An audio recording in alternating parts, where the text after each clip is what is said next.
Good morning, it's Miss Brubaker. So we're going to read A Tale of Two Cities, Jamestown, Plymouth, and the American Way. So right recently we've been discussing the Pilgrims and the differences between the Puritans. We've also discussed why America was colonized in the first place. Well, this article actually gives a little different perspective, and in the light of everything that's gone on, I think this is interesting. So um, keep an open mind, see what you think, and then we can discuss as we come into class. So it says embarkation of the Pilgrims, and you can see there's the picture there. By the time it's all said and done, very few years have been as momentous as 2020. Between pandemics, riots, election, and more, it might be easy to forget the path that has led America to the position she finds herself in today. As our historical memory evaporates in a world of instant information, many will find it's a surprise that 2020 also gave us one of the best reasons to celebrate as Americans as the 400th anniversary of the Pilgrims landing upon our shores.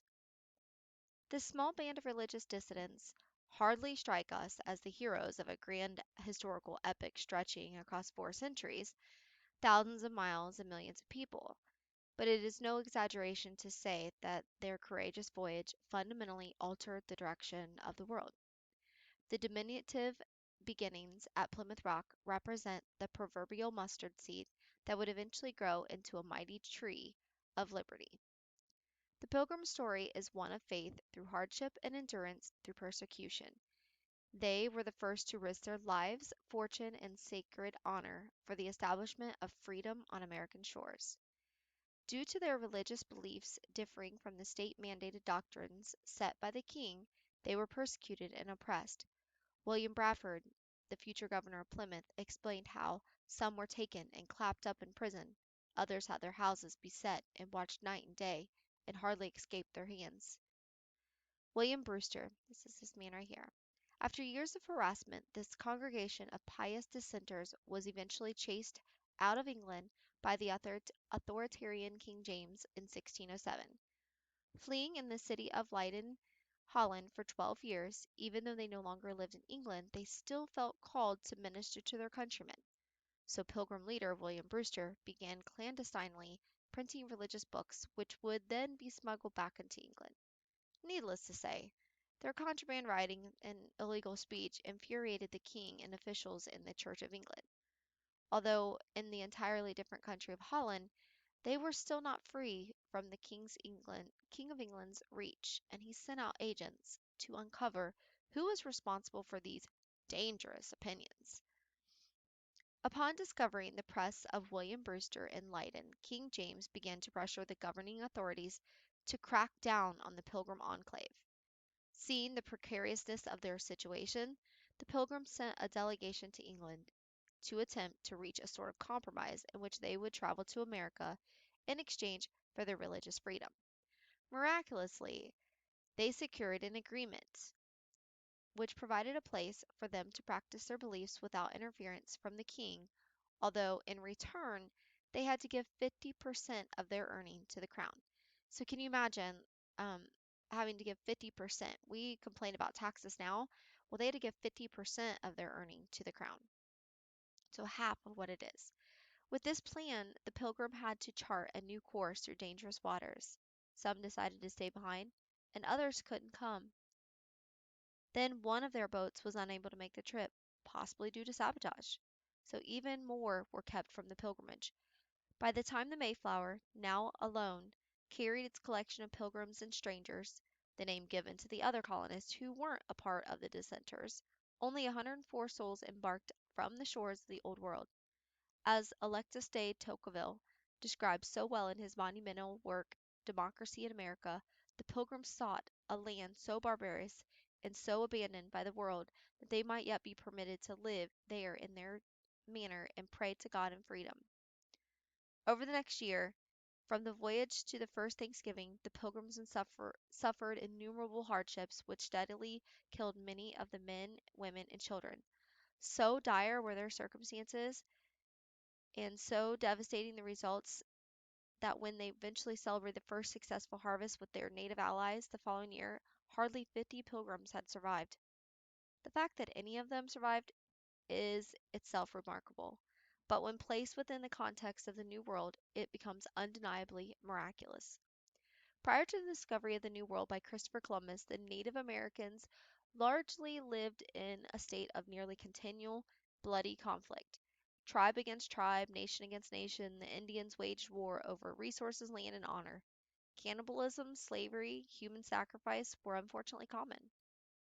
Agricultural learning was still in its early stages of development technologically.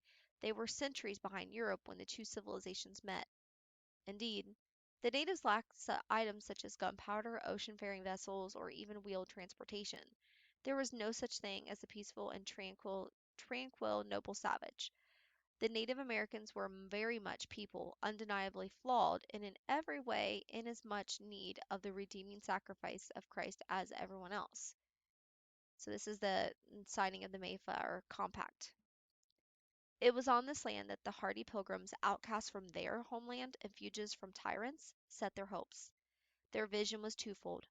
On the one hand, they hoped to carve out a home for themselves and their children where they could worship God in their own way instead of having their own religious beliefs dictated to them by the king. On the other hand, the pilgrims sincerely wished to bring the hope of Christianity to the native people. The Mayflower Compact explained that all that they had sacrificed, all that they had suffered, and all they had risked was for the glory of God and for the advancement of the Christian faith.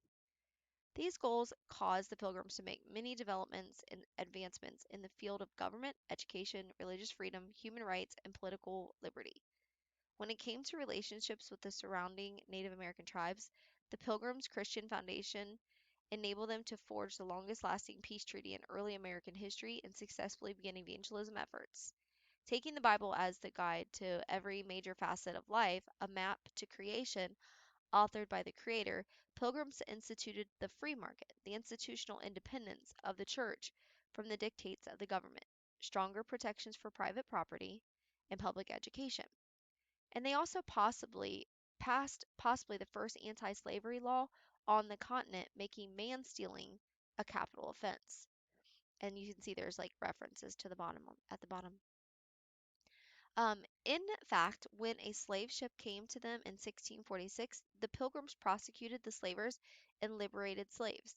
Although far from perfect, for all have fallen short and sinned, Romans 3:23, those early beginnings of anti-slavery sentiments eventually led to the New England area being the first places in modern world to abolish slavery, with Massachusetts specifically ending the institution in 1783, a full 50 years before England, which was the first independent nation to abolish slavery. However, the Pilgrims were not the only people to colonize the New World. As Tocqueville noted, America contains two principal offshoots that up to the present have grown without being entirely confused, one in the south, the other in the north. In 1607, a group of merchants and traders occupied the land given to them in the New World by the King of England, founding the colony of Jamestown, Virginia. Now, keep that in mind. This was sponsored, Jamestown was sponsored by the King of England, who was persecuting the Pilgrims. So, having different motivations, desires, and hopes, the colonists of Jamestown acted dramatically different from the later Pilgrims. Instead of coming for religious freedom, Jamestown colony came as agents of the king for purpose of economic profit and trade. Thus, slavery was introduced early into King Jamestown and protected by their legal codes. Their relations with the native tribes was markedly more contentious, tragic, and warlike. The lack of biblical structure and spiritual motivations created a vastly different environment. From these two seeds sprouted two rival trees, from which both sought to dominate the fertile land, which eventually became the United States. From Jamestown, the crooked and perverse tree of slavery began to creep across the young country. From Plymouth, however, a different sort of plant took root. Based upon their dedication to the Bible, the tree of liberty first budded in the fields plowed by the pilgrims. As the scriptures say, a tree is known by its fruit. That's in Matthew 12:33. It's an allusion. And the product of Jamestown and the Plymouth differ drastically from one another. So here's a actual map right here. It says this map from 1888 perfectly illustrates the duality of the American identity, a tale of two cities. The map was created only a generation after the Civil War, which itself was but the cataclysmic struggle between the heirs of the differing philosophy of Jamestown and Plymouth. Designed to teach her children about the history behind the war, it traces heritage of South back to Jamestown and North to Plymouth. Going further, the map highlights the fundamental difference between purpose of founding each colony. While Jamestown was established for mammon, worldly riches, Plymouth was planted upon the Bible. So, okay, so we're going to break this down a little bit more into what this means. So we're getting a lot of biblical allusions here as to America was founded on two different principles. One was for money, and the other one was for um, religious freedom, which is not abnormal. This has been something you would hear in history for the history books forever. So, but you might not have actually looked at it like this. So, from these two very different places, two trees sprouted and stretched across the country. From Jamestown grew the tree of slavery, whose poisoned branches produce pain, suffering, and evil. The fruit of slavery include avarice, lust, ignorance, superstition, sedition, secession, treason, and rebellion. All who eat from this tree unrepentant are warned that their ultimate destination will surely be hell. Meaning that ultimately that if you're willingly are open to hurting and causing people pain and suffering and evil, that's what that is. So this would be one aspect of this thought process. The other seed, the other one planted in Plymouth, leads to a much different kind of banquet. The tree of liberty produces free schools, intelligence, knowledge, obedience to law, free speech, equal rights, contentment, love of country, industry, philanthropy, sobriety, benevolence, morality, happiness, justice, patience, virtue, charity, truth, faith, honor, hope, peace, joy, and light. Eventually, take those who partake of this tree will at least have the taste of immortality, for such things all sprout the fountainhead of Christ. So, again, lots of allusions to this different concept that I had never actually heard of before, of like the concept that we as America were split. I mean, yes, we were split. We knew that from the North and the South, but I never really realized that um, that the South had, like, from Jamestown from the beginning of when it began to had its own agenda, and then in the north, Plymouth had its own agenda. Now, today Americans, Plymouth in the Bible, today Americans find themselves upon a ship beset and besieged on all sides by turbulent storms and crashing waves. The ones who built this boat, the founding fathers, made it sturdy and with great wisdom, but it's up to us to decide where we will put ashore and into which city we will disembark. Will it be Jamestown or Plymouth? Which tree will we take the fruit from? That's some really interesting questions. Those are hypothetical questions they're asking us. So, and those have been the same questions that we're seeing daily.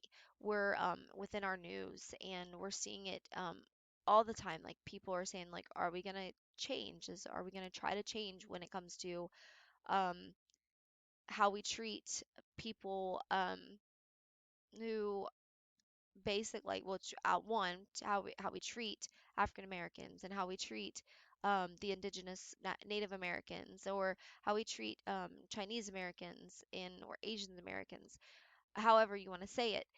The reality is how do we treat them? And there are many today who mistake the tree of slavery for one of security. There are serpents which crawl around deceiving with many with high sounding nonsense. Surely you will not die. But death will be the least of our concerns if we chose that path. The sad and tragic histories of Germany, Russia, Venezuela, and more bear ample witness to what happens when nations eat a fruit of slavery and oppression. We must not be similarly deceived. If you don't know, Germany, Russia, Venezuela are all were at one point all completely bound um, in communism and hate and their people suffered. Venezuela, with I would say 15 years ago, was one of the richest nations in the world, the top three actually. But now their people are starving. we must once again set a course toward the Tree of Liberty. It is undoubtedly the more difficult of the two paths. The voyage to this new Plymouth may be dangerous. We may be beset by innumerable hardships, and there is no guarantee that we will all make it through the first perilous winter. But freedom is irreplaceable.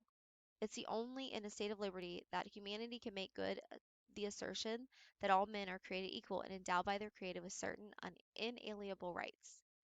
On the 400th anniversary of our Pilgrim forefathers planting this small seed of freedom in a world of tyranny and oppression, let us combine and covenant ourselves together, once again, in order to turn their tree into an orchard, so that all may partake in this feast of liberty. If we work diligently, the harvest will allow us to finally join together in a new day of genuine heartfelt thanksgiving, just like those pious heroes did some 4 centuries ago. Now, again, this is just posing a new way of looking. This article came from wallbuilders.com. And so William Bradford, and everything you see right here is linked. So this is the Declaration of Representatives of the United States, the Constitutions of the several states of America. So this is a book. Right here we have that, or from out of a book, I should say. Um, Journal, not book. William Bradford, The History of Plymouth Plantation. So this right here, again, we have Ashbel Steele, Chief of the Pilgrims, or the Life and Time of William Brewster. We have William Bradford. Okay, again, the history of Plymouth Plantation. But what they did was they linked every one of these to, so you could see how historically this was all there. Okay. Um, Again, this is just a really different viewpoint. Okay. So, looking right off of that, because the thing is, um, when we were here, I told you that the Pilgrims viewed differently than the Puritans. Okay. Um, the Puritans were 1630. The Pilgrims were 1620. Jamestown was 1607. So basic differences there. The Puritans actually came here um, with the right and the okay from King James for the most part. So the organizational structure, the difference between the Pilgrims and the Puritans, is the Puritans wanted a theocracy, which is like it's based around the religion. So there's no distinct lines between church and state. The punishment for moral and social misbehavior came from civil and religious authorities. So the the priest or the preacher might actually be the minister, might actually be the one who delivered the judgment as well. This is in the Puritan society, not the Pilgrims. Minister was often the leader of the community. A person had to be a member of the church to own land, to vote, or to hold office. Now that's different. That is going to, and this right here is where the butting heads with the Native Americans took place because they didn't feel like anybody should own land, and this would had already been happening with Jamestown. So the community included saints and sinners, those who were saved and those who were damned, dedicated to serving God, warding off evil. The leaders were John Winthrop, Cotton Mather, people who were often stern, they were repressive, even bigoted. The group's strength lay in its rigid discipline that left little room for individual freedom. Their religious dedication emphasized a genuine concern for conversion and promoted an unhealthy degree of self questioning, inward torment, and soul searching. If you have ever read The Scarlet Letter, this would be the Puritan Society, where they took a woman who really she wasn't even a woman. She came here to America, and she was like, I would say, I think it was like 14 or 15, and she had been married to a much older man who did not travel with her. Um, and then she thought he was lost, thought he was dead, and then end up committing adultery. Well, they made her wear a letter A, and they made her live on the outskirts of the town. Um, her daughter, that was how they found out. That was Pearl. Um, basically was like what they would call the spawn of Satan. So, because she was born in sin. It was a very, very rough society to live in. The Salem witch trials also came from that area, and that's actually one of the major reasons that it eventually fell off. So their religious belief was man's depravity based on the teachings of John Calvin. The Puritans believed that because of Adam's fall, man is sinful, depraved. Um, and man's sinfulness creates disharmony in the universe. This negates the Christian New Testament view of God as a God of love and forgiveness. That's why I said there's a huge difference here. Divine election, God, under no obligation to man, elects some to be saved. They believed that there was only like 200 people that was going to be able to go to heaven. Um, and that was, I mean, that's kind of strange because then why would you think that people would be so adamant to do it? So, anyways, they pushed that there was an unmerciful God. So when one sinned, God in his wrath would punish the whole community. Therefore, their zeal led them to mind their neighbor's business. So, to be your brother's keeper, you've heard that saying, you're to be your brother's keeper. That came from this Puritan concept.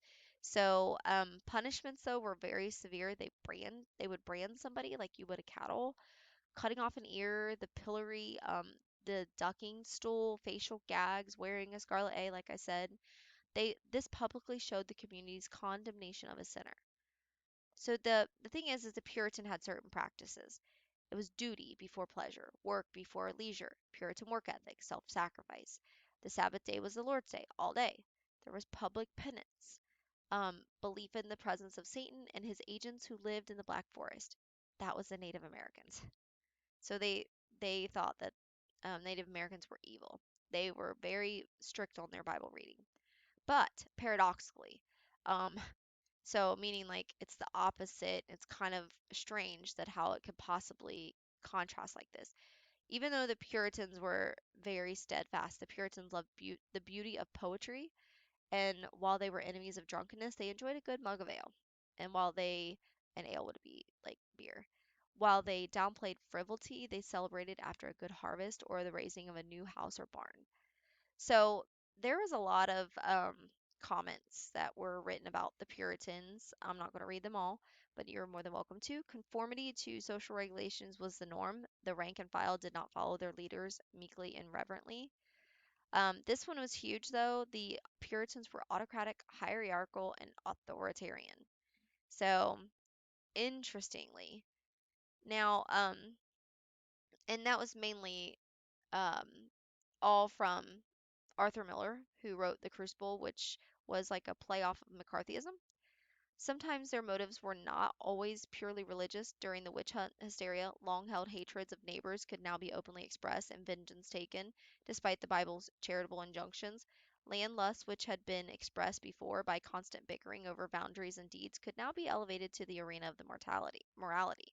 One could cry witch against one's neighbor and feel perfectly justified in the bargain. So, how in the world did they actually have any kind of a legacy to us, right? So, it was the decline, all of this defection of independent spirits, like these people like Roger Williams, who he favored the separation of church and state.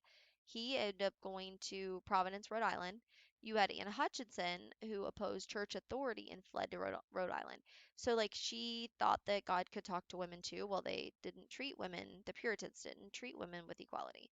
Then you had Thomas Hooker, opposed rigid church control, took congregation to Hartford, Connecticut. Um, now, so during the 1683, mind you, they've been there since 1630, James II wanted back all lands in New England. So the new charter was drawn up in Massachusetts in 1691. And instead of the ownership instead of church membership became the basis for voting. So then you have in 1692 the witchcraft hysteria in Salem, Massachusetts. So, in general, there was a growing disfavor with the strict surveillance of private life based on religious doctrine. So, people began to assert independence. They no longer unquestionably accepted Calvin's ideas. The Puritanism, changeless God, and his system of eternal absolutes were not adaptable to new circumstances in the wilderness. So, work, one of the cardinal Puritan virtues, very often made a man and his sons wealthy in surprisingly short time. This presented the Puritans with another paradox. If one must toil for the glory of God, what does he do with the riches that result from? Remember, the Puritans had a condescending attitude towards wealth, frivolity, and affection, etc. Gradually increased wealth and material well-being was regarded as the mark of God's favor. They believed that one had to be industrious and successful in what he did because God created man to use his talents. Conversely, if one remained poor and unsuccessful, it was because he lacked industry. Poverty was one's own fault. Thus, the American distaste for welfare can be understood. So when Franklin Delano Roosevelt created like more of the welfare system, the New Deal, the Social Security, and he started to help out those that were underprivileged. That was against everything the Americans had ever really believed in, and that's where that came from. So, in conclusion, while the Puritans were intolerant, cold, unforgiving, they were generally thrifty, practical, optimistic, and self reliant, and possessed many attributes prized by Americans today: self sacrifice, work, persistency, tenacity, honesty, integrity, and moral righteousness. This is our Puritan legacy. So there are aspects that we still see in from the Puritans, but our country is founded more on that pilgrim basis of democracy and equality. And even though we struggled, that's what that Tale of Two Cities is saying, that because the factions that came off of the two different towns, Plymouth and Jamestown, would equally war, and we see it in the Civil War. We've been warring with this since our birth of our nation, basically. So I hope this kind of gives you a better understanding of this particular piece, because when you get to a model of Christian charity, which is John Winthrop. He was the man who was the governor of um, Massachusetts, and he was the Puritan governor. Okay, so we've often heard the phrase that we're the city upon the hill. This is where this comes from. We've had Ronald Reagan, JFK, they've all quoted it. There has been people throughout history that have quoted John Winthrop. So again, like I said, we haven't fully taken off all of our Puritan ancestry because there are some parts that was good. Hard work, self-sacrifice, those are good things. Um, being bigoted, unforgiving, not so good. So it says between April, this is what a model of Christian charity. Between April and June 1630, a fleet of 12 ships carrying roughly 1,000 Puritan men, women, and children sailed westward across the Atlantic to their new home in Massachusetts Bay. During the voyage, their elected governor, John Winthrop, delivered a sermon aboard the Arabella. To succeed in their perilous enterprise, he said, they must be knit together in this work as one man. He emphasized that the care of the public must oversway all private respects. So he basically wanted them to look more for the good of the community versus their own personal desires. He reminded them that they had entered into covenant with God. Failure to walk in his ways, Winthrop cautioned, would destroy their fledgling religious community. Here is the conclusion of Winthrop's sermon. When God gives a special commission, he looks to have it strictly observed in every article. Thus stands um, and if you don't know what commission means, it's an order or an assignment. So he feel John, right off the bat, John Winthrop is saying like God has given us as people, the Puritans, he's given us a commission, an order, and an assignment. And then article meaning a clause or a contract. Like so he expects us to deliver and to strictly observe every piece of that clause. So, I mean, he's basically saying that we're in a covenant or we're in agreement. So we entered into a covenant with him for this work. Now, if the Lord shall please to hear us and bring us into peace to the place we desire, then hath he ratified this covenant. Ratified means confirmed it or through approval, and will expect a strict performance of the articles contained in it. But if we shall neglect the observation of these articles, and dissembling with our God, shall fall to embrace this present world and prosecute our carnal intentions, seeking great things for ourselves and our posterity, the Lord will surely break out in wrath against us. Be revenged of such perjured people, and make us know the price of the breach of such a covenant. So if you fail to think about the good of the people and you start deciding that you're going to live and do what you want to do, this is he's basically saying that the Lord's going to deliver a very harsh wrath against us. So that's kind of a little rough there. Now, the only way to avoid this shipwreck, so he like basically compares it to a ship, is to provide for our posterity, is to follow the counsel of Micah, to do justly, to love mercy, to walk humbly with our God. So, for this end, we must be knit together in this work as one man. We must entertain each other in brotherly affection. We must be willing to abridge ourselves of our superfluities for the supply of others' necessities. We must uphold a familiar commerce, together in all meekness, gentleness, patience, and liberality. We must delight in each other, make others' conditions our own, rejoice together, mourn together, labor and suffer together, always having before our eyes our commission and community in the work, our community as members of the same body. So shall we keep the unity of the Spirit of the bond of peace. The Lord will be our God, and delight to dwell among us as his own people, and will command a blessing upon in all our ways, so that we have been acquainted with. We shall find that the God of Israel is among us, and when 10 of us shall be able to resist 1,000 of our enemies, when he shall make us a praise and glory that men shall say of succeeding plantations, the Lord make it like that of New England. So he's basically saying that we need um, to work together, to mourn together, to so like when one suffers, we all suffer. You've when we've heard that.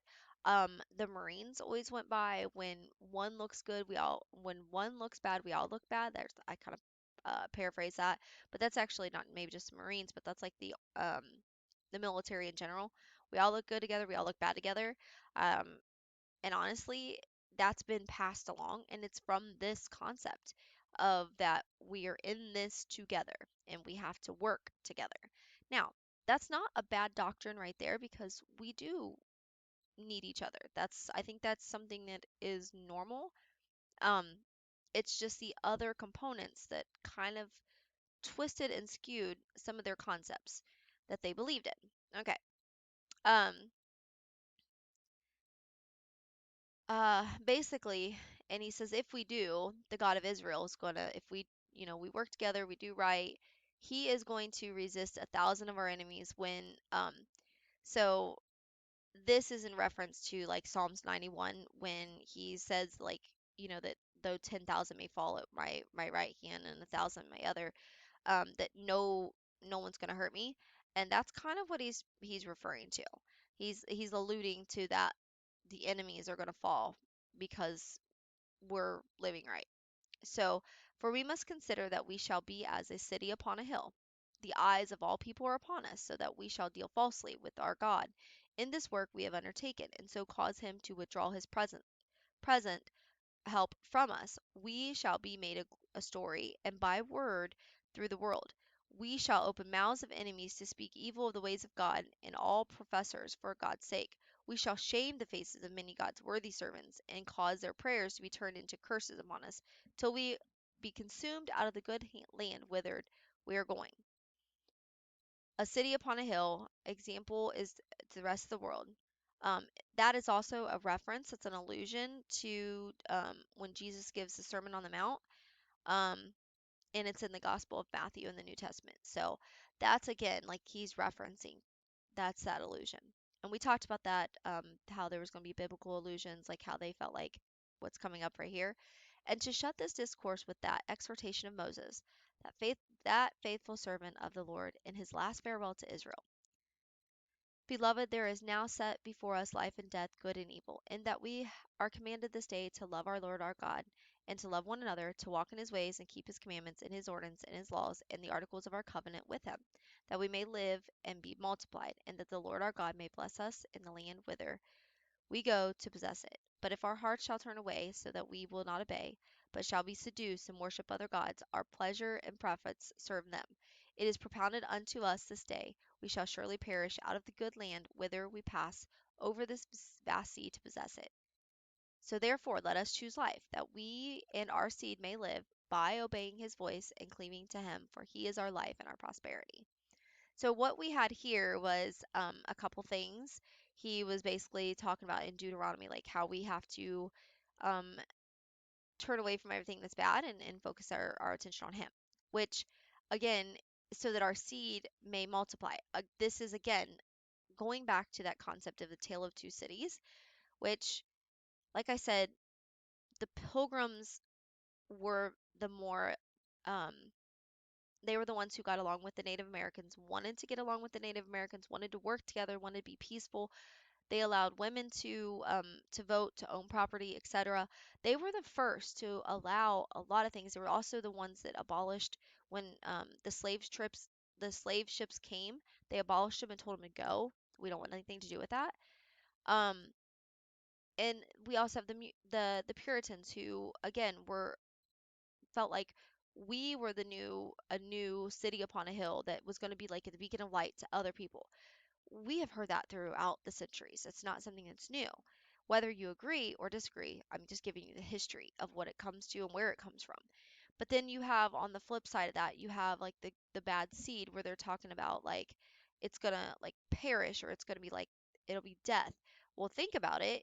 In areas of like from Jamestown where we talked about like that seed was planted of slavery, of discord, of unforgiveness, of hatred and malice and all those things, it um, ended up creating division within our country. It's looking at now. And so I felt like that was a really cool play in to a model of Christian charity by John Winthrop, and also it will go into a Plymouth plantation. But this is that article. And just so you all know, I'm going to go and I'm going to show you some things. But this is all like the John Winthrop, that's in our textbook. So it's not that, and also of Plymouth Plantation, which again, I told you guys that it's going to be a lot of biblical allusions at the beginning of this, and that's normal. It's due to the fact that we have all of um, it's normal because where we are in the nation right now. Something else to think about. Um, I was doing some more research and I found out that in 2019 there was an article written, which it went back further than that, and it posed this question: how does an 81-foot tall monument to the Pilgrims become invisible? So this was in the Boston Globe, which is that's a big newspaper, and it's represented by Billy Baker, and it was in November 24th in 2019 that he talks about the um the monument to the forefathers. And it's just really interesting in this article about how he doesn't understand like how this 81 feet tall monument is like basically just gone. And so we're going to talk more about this. Um, about and because he even says there are people in who live in Plymouth who don't even know it's here, Martin declared, which in his manner of communication. You know, it's called the National Monument to the Forefathers. If you'd like to look it up, it's on YouTube. They have a whole thing about why it was built, how it was created, why it was created. It's really cool. I had never seen it, but like this is a picture of it. So like this is one side of it. There's actually um this is gonna be, I do believe this is morality. This is liberty. Yeah, that's morality. This is liberty. And says to the forefathers, can't read that. Erected by grateful people in remembrance of their labor, their sacrifices, and I cannot read that last part, for the cause of civil and religious liberty. I thought that was really cool. But it actually has a woman, her name is Faith, and I'm not sure if they give you a but this is the right here is one of the plaques on it. It's about the with the Mayflower Compact. Actually, it's a relief on the side of the monument depicting a treaty with the Native Americans. So like this right here was one of the things that took place. So um, just something really to think about that I just thought that was interesting and it posed a really good question as to why this is so like nobody even talks about it. Like I didn't even know about it until last year. Um, and I just thought I'd share because I told you that I like to give you information, so why not? And to me, that's important. So if you guys go to over here to your content and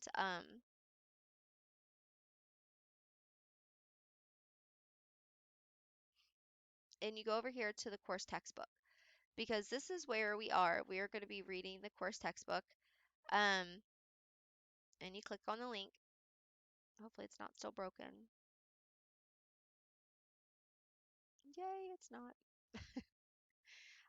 So we are going to be reading in class. Um, hopefully we can finish it and not have to read much outside. But here's the table of contents. Um,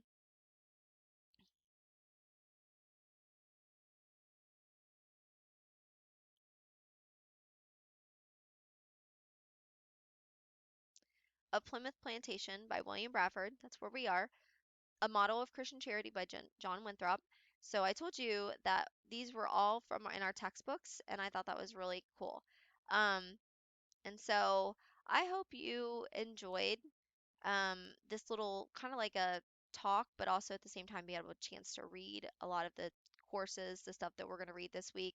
In addition to not just that, this week we're going to be looking at life among the Paiutes, and it's going to be a discussion about how one Native American tribe was super excited when they saw what they would call the white people come, and this was like in the 1800s, so right around the same time as when the Trail of Tears and all that came about. And they were excited because of what they remembered, and so we're going to read that as well. And that's one of the other things we're reading of Plymouth Plantation, um, and we're going to be discussing some different literary elements as well as some what I call enduring. I'll just go to it. I just had a brain melt for a moment. Bear with me, guys. I'm sorry. But you can see it's like you can't see it right now. I've got it hidden from you because I'm still making some adjustments. But again, like I said, we posed all of those questions from the get-go, but we are looking at some videos over Jamestown Colony, what it was like. We're going to do some, we've already read Model of Christian Charity, A Tale of Two Cities. So all I really have to do is the Life Among the Paiutes.